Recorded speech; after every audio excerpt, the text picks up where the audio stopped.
Faculties of knowledge, reason wears a wizard's cap. Is it not possible that at the heart of the universal mysteries we seek to comprehend, there lies a seed waiting to evolve into a paradigm of knowledge whose manifestation and growth will resolve the perennial questions with a certainty, even though science's empirical systems of belief and secular philosophy now play such a vital role in shaping the attitude and ambience of the human conditions? We live in the divided house of the modern mind, which entails a reductionist approach to the understanding of the body, mind and heart rather than the unified vision of the one reality, which brings these modes of being together in a sacred interaction of the holy faith and human reason.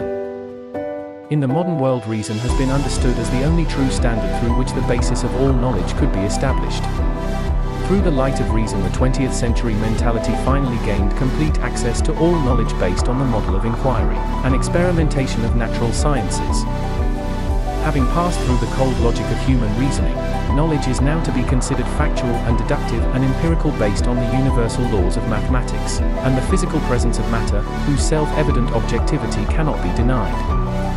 Throughout the modern era, in spite of the efforts of contemporary scientists to satisfy the mysteries that haunt the human psyche, the pursuit of scientific knowledge has left modern human feeling edgy and put upon. We no longer question what we know and helplessly accept the expert notions of scientific knowledge. We assume the validity of what we know and want possibly to know more, but without asking the vital question, how do we know what we know? The fault lies undoubtedly in the question. We no longer question what we know. Indeed, the certainty of our assumptions leaves no room for any compromise or assertions about the true nature of reality. Faith and reason need not be the mortal enemies of the self, however, creating a psychic fault line through the inner landscape of our cognitive world.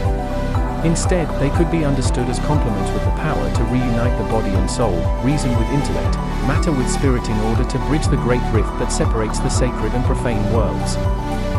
Faith's intuitive light understands everything within nature and humanity to be a transcendent symbol of a higher reality that casts rays of the sacred across every aspect of our earthly life.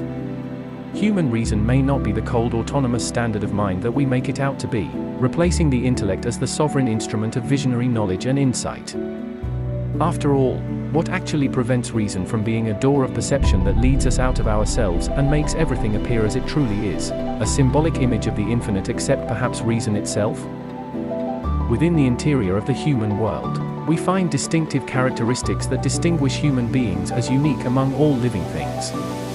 These features include higher order faculties as discursive reasoning, visionary intelligence, a broad range of emotions, moral sensibility, and intuitive sense of the sacred and the otherworldly.